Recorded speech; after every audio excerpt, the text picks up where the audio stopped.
안녕하십니까, 주재원 백과사전입니다. 오늘은 그 의전 시리즈의 마지막 식당에 대해서 말씀드리도록 하겠습니다. 식당 정말 중요합니다.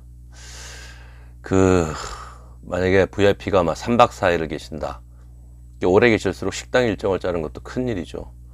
뭐 한식 좋아한다고 매번 한식만 드릴 수도 없는 거고, 그러니까 센스 있게 잘 이렇게 섞어서 구성한다는 게 이렇게 쉬운 일이 아니기 때문에 고민을 많이 해보셔야 됩니다. 첫 번째로는 사전 정보 입수입니다. 그래서 좋아하시는 식단과 메뉴, 뭐 주류 이런 거 다 파악해야 됩니다. 브랜드까지도 가능하면. 또 고위 임원일수록 VIP일수록 뭐 건강상 안 드시는 음식이 있는 경우도 많고, 뭐 당뇨나 뭐 콜레스테롤, 뭐 고지혈증이라든가 뭐 이런 것 때문에 뭘 안 드시는 경우가 많기 때문에, 또 개인적으로 싫어하는 음식은 무엇인지 꼭 확인해 두시기 바랍니다. 또 이제 손님의 과거 근무 경로, 이분이 어디서 많이 주재를 하셨다, 이런다면 그런 것도 참조를 하셔야 됩니다. 식당을 선정하거나 할 때도.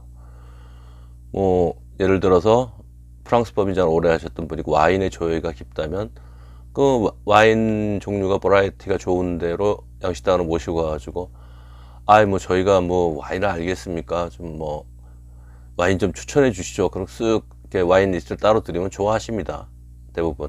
그러니까 이런 식으로 이제 그 백그라운드라든가 히스토리, 개인 이력을 잘 활용을 하십시오. 보통 우리가 식사라고 하면 현지식이라든가 뭐 인터내셔널, 한식, 중식, 일식 정도인데, 특히 이제 이런 여러 가지 식당 옵션 중에서도 하루 세끼 중에 석식 식당을 잘 골라야 됩니다. 아침이야 뭐 보통 호텔에서 드시고, 점심은 이동하는 곳이라든가 아니면 회의 중에 보고받다가 뭐 샌드위치나 도시락으로 먹는 경우도 많은데, 저녁이 이제 보통 술이 곁들여지면서 오래 있는 곳이기 때문에 저녁 자리가 되게 중요합니다. 이제 사전 시식과 서비스를 확인해 봐라, 두 번째인데, 만약에 혹시라도 처음 가보는, 저는 웬만하면 처음 가보는 식당은 일정에 안 넣습니다. 하지만 처음 가보는 식당이라면 주요 메뉴들을 시식해 보시는 게 좋습니다. 아무리 뭐 거기서 좋은 식당이라도 한국 사람 입맛에 안 맞는 경우가 있기 때문입니다. 그리고 이제 몇 가지 이렇게 시켜서 먹어보면, 회식 삼아 직원들 쭉 몇 명 데리고 와서 주재원들이랑 같이 먹어보면, 대강 이 정도 메뉴로 가면 이게 너무 짜지도 않고 뭐 이렇지도 않고 뭐 괜찮겠다, 딱 전문 용어로 겐또가 씁니다. 딱 그렇게 해서 그러면 뭐뭐로 가야 되겠다 딱 정해놓고, 그다음에 뭐 주류도 이제 어떤 것들이 제공되는지 미리미리 다 파악을 해 두셔야 됩니다. 소주가 되느냐, 뭐 소주는 뭐 어떤 종류가 있느냐, 뭐 와인, 맥주 다 가능한 종류를 다 파악하셔야 됩니다. 만약에 이분이 하이네켄을 좋아하는데 식당은 여기가 딱 좋은데 하이네켄이 없어, 그럼 돈 주고 하이네켄을 미리 준비해 달라고 하면 됩니다. 아니면 우리가 하이네켄 갖고 갈 테니까 맥주값 줄 테니까 먹을 수 있게 해달라, 이렇게 딜을 해놓으면 됩니다. 그 다음에 제가 앞서서도 한번 말씀드렸지만, 식사가 제공되는 시간, 이거 잘 미리미리 파악하셔야 됩니다. 가는 손님의 인원수에 따라서 서빙이 나오는 시간이 다르기 때문에 확인해 두시기 바랍니다. 또 기본적으로 서빙하는 직원들의 태도라든가 교육, 이런 것들도 봐야 됩니다. 분위기라든가. 그리고 이제 뭐 어찌 보면 당연한 건데, 저녁 식사는 플랜 B를 준비해 두십시오. 항상 야심차게 한식당으로 정해서 이제 쫙 가기로 일정 표정이 돼 있어요. 근데 그래도 손님이 이제 그날 뭐 컨디션이라든가 입맛에 따라서 메뉴를 다른 걸 원하시는 경우도 많습니다. 뭐 가급적이면 주재원이 오늘 뭐 고기 잘하는데 한식당으로 가기로 했는데 괜찮으십니까? 뭐 아니면 뭐 그렇게 물어볼 수도 있고, 아니면 그 근처에 또 뭐 일식당에서도 스시도 잘하는 집인데 뭐 어디로 갈까요? 옵션을 드리는 게 제일 좋습니다.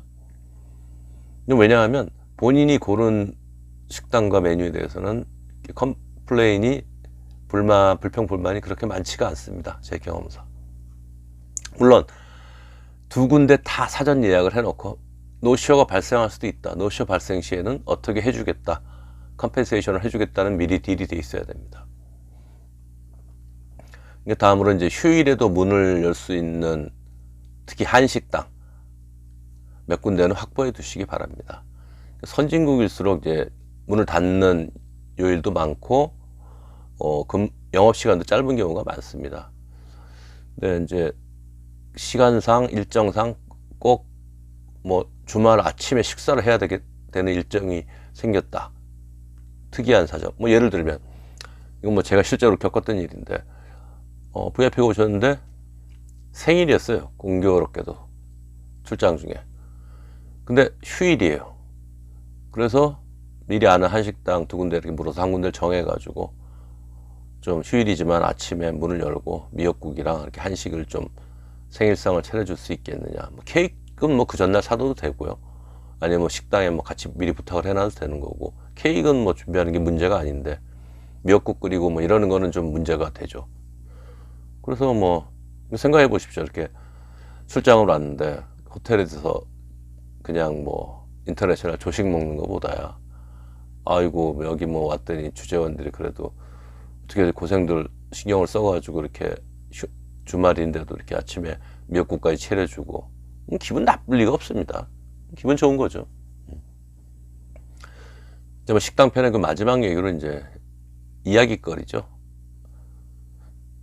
이 밥을 뭐 술도 같이 하다 보면 뭐 2시간, 뭐 길게는 3시간씩도 이렇게 이어지는데, 서로 뭐 특별히 할 얘기 없이 밥 먹는다는 건 이거 고역이죠. 뭐 재수 없으면 거기다 일 얘기까지 나오면 이건 뭐 꽝이죠, 완전히. 그래서 이제 뭐 식당이나 뭐 음식, 뭐 아이스 브레이킹 할 수 있는 그 나라라든가 뭐에 대해서 스몰 토크 할 수 있는 아이템들을 좀 몇 개를 준비를 해 두십시오. 그리고 그 손님이 이제 잘 알고 있거나 전문성이 있거나 이런 얘기를 오히려 툭 던져서 그 손님이 말씀을 많이 하셔야 하는 게 최고입니다. 제가 아까 그 와인 말씀드렸지 않습니까? 뭐 와인에 대해서 조예가 깊으신 분이라면, 저희가 뭐 하다 보니까 와인인데 와인을 이거 어떻게 고르고 뭐 어떻게 해야 되는 겁니까? 이런 거 하나 툭 던지면 본인이 잘 알고 자신이 있으시면 그거에 대해서 막 20분 30분씩만 얘기하십니다. 그럼 또 그 다음 거 하나 툭 던지고, 그러면 밥 먹으면서 예, 그렇죠, 맞장구만 치면서 하면 됩니다. 기분 좋아하시게 됩니다. 그런 이분의 백그라운드라든가 최근 관심사라든가 이런 토픽을 딱 미리 준비를 해가지고 요령껏 툭툭 던지시면 뭐 그분이 이야기를 주도해 나가기 때문에 뭐 기분 좋게, 분위기 좋게 끌고 나갈 수 있습니다. 자, 오늘은 이제 그 의전 편, 제가 5편을 준비를 했는데 그 마지막 편, 그 식당에 대해서 말씀을 드렸습니다. 그러니까 의전이라는 게 주재원들이 주로 많이 하는 게 이제 의전인데, 물론 국내에서도 VIP 의전 하지만 특히 해외에 있으면 주재원이 피할 수 없는 게 의전입니다. 그 옛말에 영업에 실패한 주재원은 살아남아도 의전에 실패한 주재원은 살아남지 못한다는 말이 있습니다. 그 주재원들 사이에는 많이 쓰는 말입니다. 의전 쉽게 생각하지 마시고, 이왕이면 내가 해야 될 일이라면 잘 준비해서 VIP 기분 좋게 하면 여러분들한테도 좋은 일이기 때문에 좀 의전에 대해서는 항상 잘 고민하시고 철저하게 준비하시는 게 좋겠습니다. 이상입니다.